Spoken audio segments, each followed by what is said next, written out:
ਸਤਿ ਸ੍ਰੀ ਅਕਾਲ। ਅੱਜ ਆਪਾਂ ਨਾ ਸ਼ਿਰਡੀ ਦੇ ਸਾਈਂ ਬਾਬਾ ਬਾਰੇ ਕੁਝ ਸਰੋਤਾਂ ਤੇ ਝਾਤ ਮਾਰਾਂਗੇ। ਹਾਂਜੀ। ਆਪਣੇ ਕੋਲ ਕੁਝ ਲੇਖ ਨੇ, ਵੈਬਸਾਈਟਾਂ ਤੋਂ ਜਾਣਕਾਰੀ ਹੈ ਤੇ ਥੋੜੇ ਇਤਿਹਾਸਿਕ ਵੇਰਵੇ ਵੀ। ਮਕਸਦ ਬਸ ਇਹ ਸਮਝਣਾ ਹੈ ਕਿ ਇਹ ਸਰੋਤ ਕੀ ਕਹਿੰਦੇ ਨੇ, ਕੌਣ ਸਨ ਸਾਈਂ ਬਾਬਾ, ਮੁੱਖ ਸਿੱਖਿਆਵਾਂ ਕੀ ਸੀ ਤੇ ਅੱਜਕੱਲ ਉਹਨਾਂ ਦਾ ਜ਼ਿਕਰ ਕਿਉਂ ਹੁੰਦਾ ਹੈ। ਬਿਲਕੁਲ।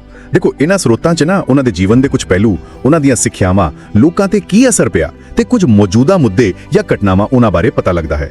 ਆਪਾਂ ਕੋਸ਼ਿਸ਼ ਕਰਾਂਗੇ ਕਿ ਸਾਰੀ ਜਾਣਕਾਰੀ ਬਿਨਾਂ ਕਿਸੇ ਪੱਖਪਾਤ ਦੇ ਸਾਂਝੀ ਕਰੀਏ। ਠੀਕ ਹੈ, ਤਾਂ ਸ਼ੁਰੂ ਕਰੀਏ ਉਹਨਾਂ ਦੀ ਪਹਿਚਾਣ ਤੋਂ। ਸਰੋਤਾਂ 'ਚ ਇਹ ਗੱਲ ਬਾਰ-ਬਾਰ ਆਂਦੀ ਹੈ ਕਿ ਉਹ ਹਿੰਦੂ ਤੇ ਮੁਸਲਮਾਨ ਦੋਹਾਂ ਭਾਈਚਾਰਿਆਂ 'ਚ ਸਤਕਾਰੇ ਜਾਂਦੇ ਸੀ। ਹਾਂਜੀ ਹਾਂਜੀ। ਤੇ ਉਹਨਾਂ ਦਾ ਉਹ ਮਸ਼ਹੂਰ ਕਥਨ ਸਬਕਾ ਮਾਲਿਕ ਏਕ। ਬਿਲਕੁਲ, ਸਬਕਾ ਮਾਲਿਕ ਏਕ ਤੇ ਅੱਲਾਹ ਮਾਲਿਕ, ਇਹ ਇਸੇ ਏਕਤਾ ਵੱਲ ਇਸ਼ਾਰਾ ਕਰਦਾ ਹੈ। ਅੱਛਾ। ਹਾਂਜੀ। ਤੇ ਦਿਲਚਸਪ ਗੱਲ ਇਹ ਵੀ ਹੈ ਕਿ ਉਹਨਾਂ ਦੇ ਜਨਮ ਬਾਰੇ ਜਿਹੜਾ ਕਿਹਾ ਜਾਂਦਾ ਹੈ, ਲਗਭਗ 1838 ਦੇ ਨੇੜੇ ਤੇੜੇ, ਤੇ ਮੂਲ ਧਰਮ ਬਾਰੇ ਨਾ ਕੋਈ ਬਹੁਤ ਪੱਕੀ ਜਾਣਕਾਰੀ ਨਹੀਂ ਮਿਲਦੀ। ਅੱਛਾ। ਹਾਂ, ਇਸੇ ਕਰਕੇ ਅੱਜ ਵੀ ਕਾਫੀ ਬਹਿਸ ਹੁੰਦੀ ਹੈ ਇਸ ਤੇ। ਪਰ ਸ਼ਾਇਦ ਇਹੀ ਗੱਲ ਉਹਨਾਂ ਦੇ ਸੰਦੇਸ਼ ਨੂੰ ਹੋਰ ਵਿਆਪਕ ਬਣਾਉਂਦੀ ਹੈ। ਮਤਲਬ ਉਹ ਕਿਸੇ ਇੱਕ ਦਾਇਰੇ 'ਚ ਨਹੀਂ ਬੱਝੇ। ਉਹਨਾਂ ਦੀਆਂ ਸਿੱਖਿਆਵਾਂ ਦਾ ਜਿਹੜਾ ਮੂਲ ਸੀ ਉਹ ਸੀ ਪਿਆਰ, ਮੁਆਫੀ, ਦੂਜਿਆਂ ਦੀ ਮਦਦ ਕਰਨੀ, ਦਾਨ ਦੇਣਾ, ਸੰਤੁਸ਼ਟੀ ਰੱਖਣੀ ਤੇ ਰੱਬ ਤੇ ਗੁਰੂ 'ਚ ਵਿਸ਼ਵਾਸ। ਬਿਲਕੁਲ, ਰੱਬ ਤੇ ਗੁਰੂ ਪ੍ਰਤੀ ਸ਼ਰਧਾ। ਉਹਨਾਂ ਦੇ ਜਿਹੜੇ 11 ਵਚਨ ਨੇ ਉਹ ਖਾਸ ਤੌਰ ਤੇ ਸ਼ਰਧਾ ਤੇ ਸਬੂਰੀ ਯਾਨੀ ਧੀਰਜ, ਇਹਨਾਂ ਦੀ ਅਹਿਮੀਅਤ ਦੱਸਦੇ ਨੇ। ਹਾਂ, ਮੈਂ ਵੀ ਪੜਿਆ ਸੀ ਇੱਕ ਸਰੋਤ ਵਿੱਚ ਨਾ ਉਹਨਾਂ ਦੇ 7 ਅਨਮੋਲ ਵਿਚਾਰਾਂ ਦਾ ਜ਼ਿਕਰ ਹੈ, ਜਿਵੇਂ ਰੱਬ ਨੂੰ ਪੂਰੀ ਤਰ੍ਹਾਂ ਸਮਰਪਿਤ ਹੋਣਾ। ਹਾਂਜੀ। ਤੇ ਰੱਬ ਦੀ ਸਰਵ ਵਿਆਪਕਤਾ, ਮਤਲਬ ਰੱਬ ਹਰ ਥਾਂ ਹੈ। ਤੇ ਇਹ ਵੀ ਕਿ ਆਪਣਾ ਫਰਜ਼ ਨਿਭਾਉਣਾ ਹੀ ਰੱਬ ਦੀ ਸੇਵਾ ਹੈ ਤੇ ਕੰਮ ਕਰਨਾ ਹੀ ਪੂਜਾ। ਇਹ ਗੱਲਾਂ ਨਾ ਸਿਰਫ ਧਾਰਮਿਕ ਨਹੀਂ, ਰੋਜ਼ਾਨਾ ਜ਼ਿੰਦਗੀ ਲਈ ਵੀ ਬੜੀਆਂ ਅਹਿਮ ਨੇ। ਸਹੀ ਗੱਲ ਹੈ। ਤੇ ਸ਼ਿਰਡੀ, ਜਿੱਥੇ ਉਹਨਾਂ ਨੇ ਜ਼ਿਆਦਾ ਸਮਾਂ ਬਿਤਾਇਆ, ਉੱਥੇ ਜਿਹੜਾ ਮੰਦਿਰ ਹੈ ਉਹ ਤਾਂ ਅੱਜ ਬਹੁਤ ਵੱਡਾ ਤੀਰਥ ਸਥਾਨ ਬਣ ਗਿਆ। ਹਾਂਜੀ, ਬਹੁਤ ਲੋਕ ਜਾਂਦੇ ਨੇ। ਬਹੁਤ ਜ਼ਿਆਦਾ। ਤੇ ਸਰੋਤ ਦੱਸਦੇ ਨੇ ਕਿ ਇਸ ਦਾ ਉੱਥੋਂ ਦੀ ਆਰਥਿਕਤਾ ਤੇ ਵੀ ਬਹੁਤ ਵੱਡਾ ਅਸਰ ਹੈ। ਲੋਕ ਆਉਂਦੇ ਨੇ ਤਾਂ ਹੋਟਲ, ਦੁਕਾਨਾਂ, ਆਵਾਜਾਈ। ਹਾਂ, ਰੋਜ਼ਗਾਰ ਪੈਦਾ ਹੁੰਦਾ ਹੋਣਾ। ਬਿਲਕੁਲ, ਰੋਜ਼ਗਾਰ ਪੈਦਾ ਹੁੰਦਾ ਹੈ। ਤੇ ਮੰਦਿਰ ਵਾਲੀ ਸੰਸਥਾ ਆਪ ਵੀ ਕਾਫੀ ਕੰਮ ਕਰਦੀ ਹੈ। ਸ਼ਰਧਾਲੂਆਂ ਲਈ ਰਹਿਣ ਦਾ ਪ੍ਰਬੰਧ, ਲੰਗਰ, ਡਾਕਟਰੀ ਸਹਾਇਤਾ, ਹਾਂ, ਤੇ ਹੋਰ ਵੀ ਕਈ ਭਲਾਈ ਦੇ ਕੰਮਾਂ 'ਚ ਯੋਗਦਾਨ ਪਾਉਂਦੀ ਹੈ। ਪਰ ਕਈ ਵਾਰ ਵੱਡੇ ਅਦਾਰਿਆਂ ਵਿੱਚ ਕੁਝ ਮੁਸ਼ਕਲਾਂ ਵੀ ਆਉਂਦੀਆਂ ਨੇ। ਇੱਕ ਸਰੋਤ 'ਚ ਇੱਕ ਘਟਨਾ ਦਾ ਜ਼ਿਕਰ ਸੀ ਹਾਲੀ ਦਾ। ਅੱਛਾ, ਕੀ? ਕੋਈ ਮੰਦਿਰ ਦਾ ਮੁਲਾਜ਼ਮ ਸੀ, ਉਹ ਦਾਨ ਦੇ ਪੈਸੇ ਗਿਣ ਰਿਹਾ ਸੀ ਤੇ ਸੀਸੀਟੀਵੀ 'ਚ ਆ ਗਿਆ ਪੈਸੇ ਚੋਰੀ ਕਰਦਾ। ਓ ਹਾਂ, ਇਹ ਵੱਡੇ ਸੰਸਥਾਨਾਂ ਵਿੱਚ ਪਾਰਦਰਸ਼ਤਾ ਦਾ ਮੁੱਦਾ ਤਾਂ ਰਹਿੰਦਾ ਹੀ ਹੈ। ਵੈਸੇ ਇਸ ਤੋਂ ਇਲਾਵਾ ਸਰੋਤਾ ਵਿੱਚ ਨਾ ਸਾਈਂ ਬਾਬਾ ਨਾਲ ਜੁੜੇ ਕੁਝ ਚਮਤਕਾਰਾਂ ਦਾ ਵੀ ਜ਼ਿਕਰ ਹੈ। ਅੱਛਾ, ਜਿਵੇਂ ਉਹ ਕਹਾਣੀ ਹੈ ਪਾਣੀ ਨਾਲ ਦੀਵੇ ਜਗਾਉਣ ਦੀ, ਜਾਂ ਸੁੱਕੇ ਖੂਹ ਵਿੱਚ ਪਾਣੀ ਆ ਜਾਣਾ, ਜਾਂ ਕਿਸੇ ਬੱਚੀ ਨੂੰ ਡੁੱਬਣ ਤੋਂ ਬਚਾਉਣਾ। ਹਾਂ, ਸੁਣੀਆਂ ਨੇ ਇਹ ਗੱਲਾਂ। ਹਾਂ, ਪਰ ਇਹ ਗੱਲਾਂ ਮੁੱਖ ਤੌਰ ਤੇ ਲੋਕਾਂ ਦੀ ਸ਼ਰਧਾ ਤੇ ਵਿਸ਼ਵਾਸ ਤੇ ਟਿਕੀਆਂ ਹੁੰਦੀਆਂ ਨੇ। ਇਹਨਾਂ ਨੂੰ ਇਤਿਹਾਸਿਕ ਤੌਰ ਤੇ ਸਾਬਿਤ ਕਰਨਾ ਉਹ ਥੋੜਾ ਮੁਸ਼ਕਿਲ ਹੁੰਦਾ ਹੈ। ਤੇ ਇੱਕ ਹੋਰ ਵੱਡਾ ਮੁੱਦਾ ਜਿਸ ਤੇ ਕਾਫੀ ਰੌਲਾ ਪਿਆ ਸੀ, ਉਹ ਸੀ ਉਹਨਾਂ ਦੇ ਜਨਮ ਸਥਾਨ ਦਾ, ਸ਼ਿਰਡੀ ਜਾਂ ਪਾਥਰੀ। ਹਾਂਜੀ ਹਾਂਜੀ, ਇਹ ਵਿਵਾਦ ਕਾਫੀ ਚੱਲਿਆ। ਸਰੋਤ ਕਹਿੰਦੇ ਨੇ ਕਿ ਪਾਥਰੀ ਵਾਲੇ ਦਾਅਵਾ ਕਰਦੇ ਨੇ ਕਿ ਉਹਨਾਂ ਕੋਲ ਸਬੂਤ ਨੇ, ਤੇ ਸ਼ਿਰਡੀ ਵਾਲੇ ਕਹਿੰਦੇ ਨੇ ਕਿ ਇਹ ਸਬੂਤ ਪੱਕੇ ਨਹੀਂ ਹਨ, ਪ੍ਰਮਾਣਿਕ ਨਹੀਂ ਹਨ। ਇਸ ਮਾਮਲੇ 'ਚ ਤਾਂ ਉਹ ਸਿਆਸੀ ਬਿਆਨਬਾਜ਼ੀ ਵੀ ਹੋਈ ਸੀ। ਮੁੱਖ ਮੰਤਰੀ, ਰਾਸ਼ਟਰਪਤੀ ਤੱਕ ਦੇ ਬਿਆਨ ਆਏ ਸੀ। ਅੱਛਾ। ਦੇਖੋ, ਅਸਲ ਸਮੱਸਿਆ ਇੱਥੇ ਫਿਰ ਵਹੀ ਆ ਜਾਂਦੀ ਹੈ, ਇਤਿਹਾਸਿਕ ਤੱਥਾਂ ਦੀ ਘਾਟ। ਸਾਈਂ ਬਾਬਾ ਬਾਰੇ ਜ਼ਿਆਦਾਤਰ ਜੋ ਲਿਖਿਆ ਗਿਆ ਹੈ, ਕੁਝ ਖੋਜਕਰਤਾ ਕਹਿੰਦੇ ਨੇ ਉਹ ਸ਼ਰਧਾਲੂਆਂ ਨੇ ਲਿਖਿਆ ਹੈ, ਸ਼ਰਧਾ ਨਾਲ। ਤਾਂ ਨਿਰਪੱਖਤਾ ਦੀ ਕਮੀ ਹੋ ਸਕਦੀ ਹੈ। ਹਾਂ, ਹੋ ਸਕਦੀ ਹੈ। ਤੇ ਕੁਝ ਸਰੋਤ ਇਹ ਵੀ ਚਿੰਤਾ ਪ੍ਰਗਟ ਕਰਦੇ ਨੇ ਕਿ ਕਈ ਵਾਰ ਕੋਸ਼ਿਸ਼ ਹੁੰਦੀ ਹੈ ਉਹਨਾਂ ਨੂੰ ਕਿਸੇ ਇੱਕ ਖਾਸ ਧਰਮ ਨਾਲ ਜੋੜਨ ਦੀ, ਜਦਕਿ ਉਹਨਾਂ ਦਾ ਸੰਦੇਸ਼ ਤਾਂ ਸਾਰਿਆਂ ਲਈ ਸੀ। ਬਿਲਕੁਲ, ਉਹਨਾਂ ਦਾ ਸੰਦੇਸ਼ ਤਾਂ ਸਰਵ ਵਿਆਪੀ ਸੀ, ਸਬਕਾ ਮਾਲਿਕ ਏਕ। ਇਸੇ ਸੰਦਰਭ ਵਿੱਚ ਇੱਕ ਸਰੋਤ ਹੈ ਪ੍ਰਦੇਸ਼ ਟਾਈਮਸ, ਉਹ ਧਰਮ ਬਾਰੇ ਨਾ ਕੁਝ ਵੱਖਰੇ ਇਤਿਹਾਸਿਕ ਵਿਚਾਰ ਪੇਸ਼ ਕਰਦਾ ਹੈ। ਉਹਦੇ ਵਿੱਚ ਕੁਝ ਲੇਖਕਾਂ ਦਾ ਜ਼ਿਕਰ ਹੈ, ਜਿਵੇਂ M.N. ਰॉय, ਰਾਮਧਾਰੀ ਦਿਨਕਰ। ਅੱਛਾ। ਪਰ ਇਹ ਸਪਸ਼ਟ ਕਰ ਦਈਏ ਕਿ ਆਪਾਂ ਸਿਰਫ ਸਰੋਤ ਵਿੱਚ ਦਿੱਤੀ ਜਾਣਕਾਰੀ ਦੱਸ ਰਹੇ ਹਾਂ, ਇਸ ਨਾਲ ਸਹਿਮਤ ਜਾਂ ਅਸਹਿਮਤ ਹੋਣ ਦੀ ਗੱਲ ਨਹੀਂ ਹੈ। ਬਿਲਕੁਲ, ਇਹ ਜ਼ਰੂਰੀ ਹੈ। ਸੋ ਜੇ ਸਾਰੀ ਗੱਲ ਨੂੰ ਜੋੜ ਕੇ ਦੇਖੀਏ ਤਾਂ ਸਾਈਂ ਬਾਬਾ ਦੀ ਇੱਕ ਕਾਫੀ, ਕਹਿ ਲੋ, ਬਹੁਪਰਤੀ ਤਸਵੀਰ ਬਣਦੀ ਹੈ। ਸਰੋਤ ਉਹਨਾਂ ਨੂੰ ਇੱਕ ਰੂਹਾਨੀ ਆਗੂ, ਇੱਕ ਸਮਾਜ ਸੁਧਾਰਕ ਦੇ ਤੌਰ ਤੇ ਦਿਖਾਉਂਦੇ ਨੇ। ਭਾਵੇਂ ਉਹਨਾਂ ਦੇ ਜੀਵਨ ਤੇ ਜਨਮ ਸਥਾਨ ਬਾਰੇ ਕੁਝ ਸਵਾਲ ਤੇ ਬਹਿਸਾਂ ਅਜੇ ਵੀ ਨੇ, ਪਰ ਉਹਨਾਂ ਦਾ ਸਬਕਾ ਮਾਲਿਕ ਏਕ ਵਾਲਾ ਸੰਦੇਸ਼, ਹਾਂ, ਉਹ ਸੰਦੇਸ਼ ਅੱਜ ਵੀ ਬਹੁਤ ਸਾਰੇ ਲੋਕਾਂ ਲਈ ਬਹੁਤ ਮਾਇਨੇ ਰੱਖਦਾ ਹੈ। ਤੇ ਜਾਂਦੇ ਜਾਂਦੇ ਸਰੋਤਿਆਂ ਲਈ ਇੱਕ ਸਵਾਲ ਵੀ ਛੱਡ ਜਾਂਦੇ ਆ। ਇਹ ਜਨਮ ਸਥਾਨ ਜਾਂ ਧਰਮ ਦੀਆਂ ਬਹਿਸਾਂ ਨੇ, ਇਹਨਾਂ ਤੋਂ ਉੱਪਰ ਉੱਠ ਕੇ ਸਾਈਂ ਬਾਬਾ ਦਾ ਜਿਹੜਾ ਸਭ ਨੂੰ ਇੱਕ ਮੰਨਣ ਦਾ ਸੁਨੇਹਾ ਹੈ, ਉਹ ਅੱਜ ਦੇ ਇਸ ਵੰਡੇ ਹੋਏ ਸਮਾਜ ਵਿੱਚ ਸਾਡੇ ਲਈ ਕਿੰਨਾ ਕੁ ਅਰਥ ਰੱਖਦਾ ਹੈ। ਹਾਂ, ये सोचने वाली गल है। आज हम शिरडी के साईं बाबा पर जो भी मवाद दस्तयाब है उसका जरा गहराई में जायजा ले रही हैं। हमारे पास कुछ मज़ामीन हैं, तहकीकी नोट्स हैं और दूसरे ज़राए भी हैं। जी, साईं बाबा यकीनन एक बहुत ही मुनफरिद रूहानी शख्सियत रहे हैं। मतलब हिंदू और मुसलमान दोनों ही उनसे अकीदत रखते हैं। बिल्कुल, और उनकी जिंदगी, उनकी तालीमात, उनकी विरासत आज भी लाखों लोगों के लिए अहम है। तो ये देखना दिलचस्प होगा कि हमारे ये ज़राए उनके इस जिसे कहते हैं कसीरुल जिहती हैसियत को कैसे बयान करते हैं। हाँ, इन ज़राए में उनकी जिंदगी के वाक़यात हैं, उनकी वो मशहूर तालीम सबका मालिक एक, कुछ करामात का भी जिक्र मिलता है। और शिरडी मंदिर के जो वसी माशी और समाजी असरात हैं वो भी। जी, और कुछ हालिया वाक़यात, कुछ तनाज़ात भी सामने आए हैं, उन पर भी बात करेंगे।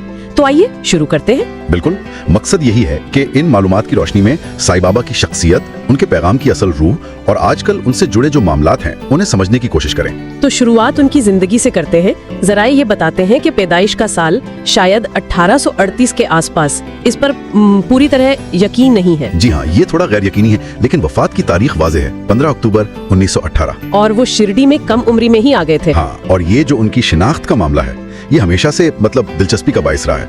हिंदू थे या मुसलमान, इस पर बहस तो होती है, लेकिन उन्होंने खुद तो हमेशा इस फर्क को रद्द किया।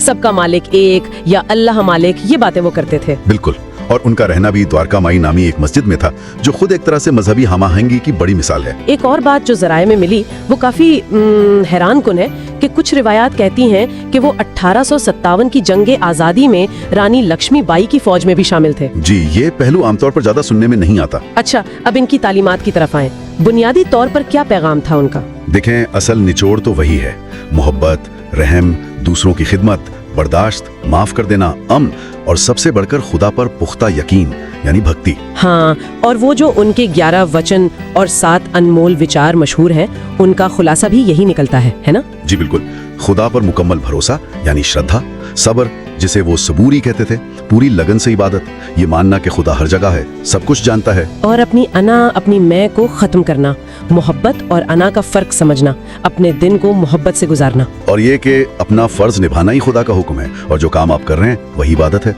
बहुत सादा लेकिन गहरी बातें हैं। सुनने में सादा लगती हैं, पर अमल करना शायद इतना आसान ना हो। जी, लेकिन ज़राए यही बताते हैं कि इनकी अपनी जिंदगी इन उसूलों पर गुजरी। अकीदत की बात करें तो उनसे कई करामात भी मंसूब की जाती हैं। ज़राए में जिक्र है, जैसे पानी से चिराग जला दिए या सूखे कुएं में पानी आ गया। जी, या किसी बच्ची को डूबने से बचा लिया।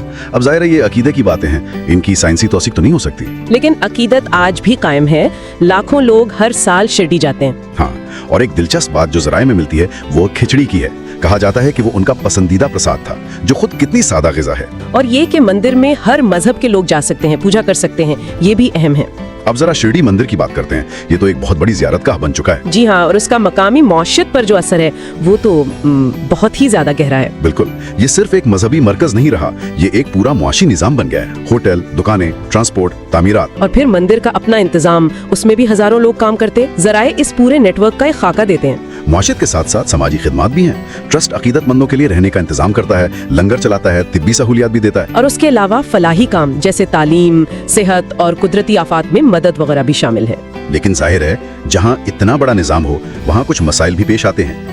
जैसे ज़राए में एक हालिया वाकया का जिक्र है। हाँ, वो चंदे की गिनती के दौरान चोरी वाला वाकया। जी, एक मुलाजिम बाला साहिब नारायण गोंडेकर नामी, उन पर इल्जाम है कि वो सीसीटीवी कैमरे में रकम छुपाते हुए देखे गए। तफसीलात के मुताबिक इल्जाम है कि उन्होंने अप्रैल के महीने में कई बार 500 रुपए के नोटों के बंडल मतलब छुपाए। और इदारे का अंदाजा है कि तकरीबन 1.25 से 1.5 लाख रुपए की रकम हो सकती है। पुलिस में केस भी दर्ज हुआ है। तो ये वाकया जाहिर करता है कि इतने बड़े इदारे में इंतजामी सतह पर कैसे चैलेंजेस आ सकते हैं। एक और मामला जो ज़राए में ज़ेरे बहस आया वो थोड़ा हसास है, साईं बाबा की जाए पैदाइश का तनाज़ा। अच्छा, वो क्या है?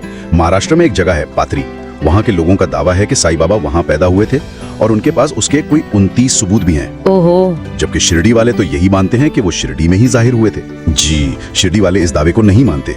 ये मामला उस वक्त ज्यादा यूं कहें कि गर्म हो गया जब साबिक सदर जमहूरिया हिंद रामनाथ कोविंद, जब वो बिहार के गवर्नर थे, पाथरी गए थे। और फिर बाद में उन्होंने शिरडी में एक बयान में पाथरी की तरक्की के लिए कुछ फंड्स का जिक्र किया था ना? जी, हालांकि बाद में इस पर वजाहतें भी आईं, लेकिन इससे एक तनाव की कैफियत पैदा हो गई। ये तो अजीब बात है। एक तरफ बाबा का पैगाम सबका मालिक एक, और दूसरी तरफ उनकी जाए पैदाइश पर इतना इख्तिलाफ। बिल्कुल, यही तजाद है। ज़राए दोनों तरफ की बातें बताते हैं, लेकिन सवाल तो उठता है कि असल पैगाम के सामने ये बहसें कितनी अहम रह जाती हैं। तो इन तमाम ज़राए को अगर हम देखें तो खुलासा क्या निकलता है? खुलासा यही है कि साईं बाबा की जो मिरास है वो आज भी बहुत ताकतवर है।